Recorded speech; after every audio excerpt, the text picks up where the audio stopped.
Every few decades, something strange happens. While people are focused on wars, pandemics, elections, or cultural conflicts, the rules of money quietly change. No announcements, no countdown, no clear moment where anyone says, "This is the reset." Yet afterward, nothing works the same. Prices feel disconnected from reality.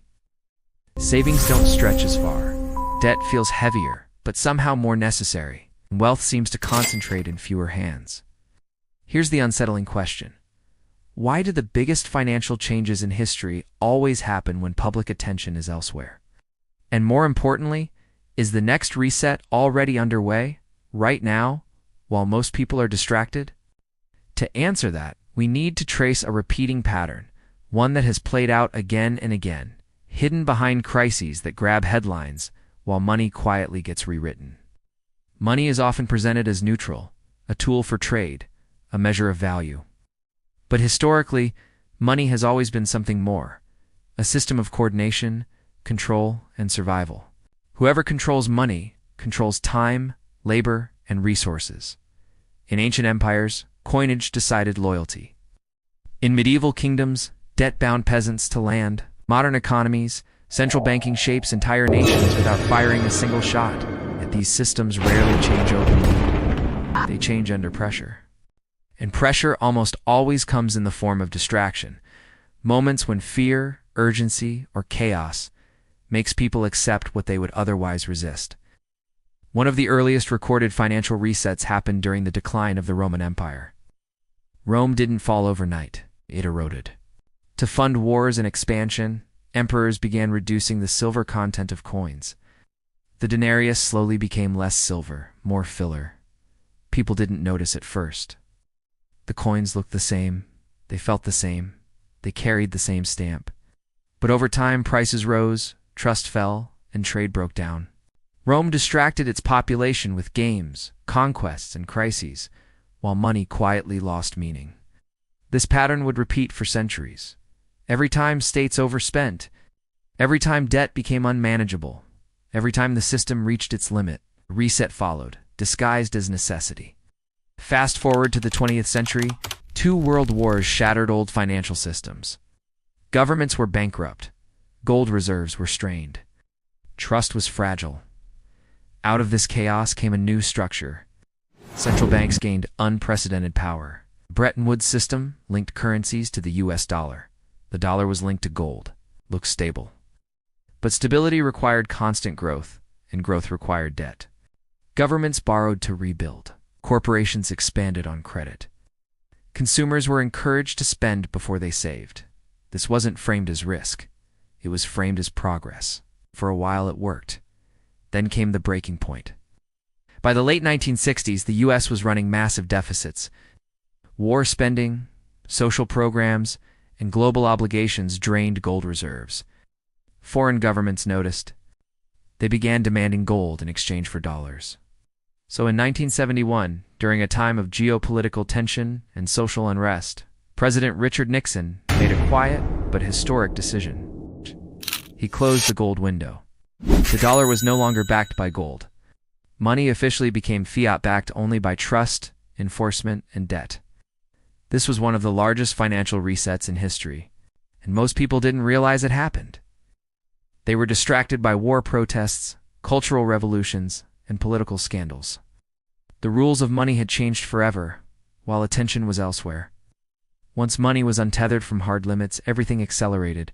Debt expanded faster. Governments spent more freely. Central banks gained new tools. Inflation became normalized, even necessary. Savings lost purchasing power year after year, but slowly enough that people blamed themselves instead of the system.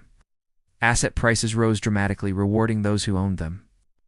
It was a new equilibrium, one that required periodic resets to survive. By the early 2000s, debt levels were once again unsustainable. Housing bubbles inflated, financial derivatives multiplied. Risk was hidden under complexity. Then came 2008. The global financial crisis didn't just destroy banks, it exposed the system's fragility. But here's the key detail. The response wasn't reform. It was another reset. Trillions were created digitally.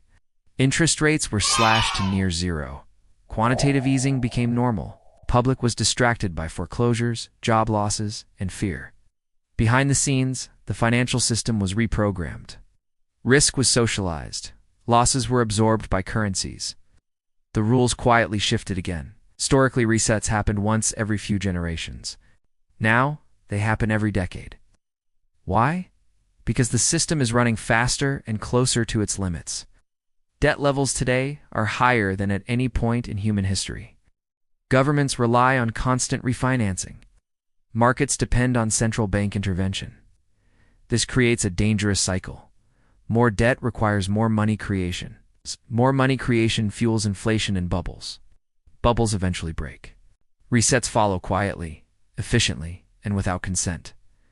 Then came one of the greatest distractions of all time: global pandemic. People were focused on health, survival, and isolation. Meanwhile, something unprecedented happened. Governments created more money in a few years than in the previous century combined. Debt exploded. Interest rates dropped to historic lows. Entire economies were artificially sustained. This wasn't temporary relief. It was another reset. Once again, it happened while attention was elsewhere. After every reset, the results look similar. Those closest to money creation benefit first. Asset holders see prices rise. Debtors find their obligations easier to manage. Meanwhile, savers lose purchasing power. Wages lag behind inflation. The middle class absorbs the shock. The reset doesn't feel like theft. It feels like confusion. People sense something is wrong but can't point to the moment it changed. That's the genius of distraction-based resets. Each time the system breaks, solutions are proposed. Tighter regulation, higher interest rates, new financial instruments, digital currencies. But none address the core issue. A debt-based monetary system requires constant expansion and periodic resets to survive. Every fix simply delays the next breaking point, so resets become normalized, expected, even planned. Look at the world today. Geopolitical conflicts dominate headlines. Cultural divisions consume attention. Technological revolutions move faster than understanding.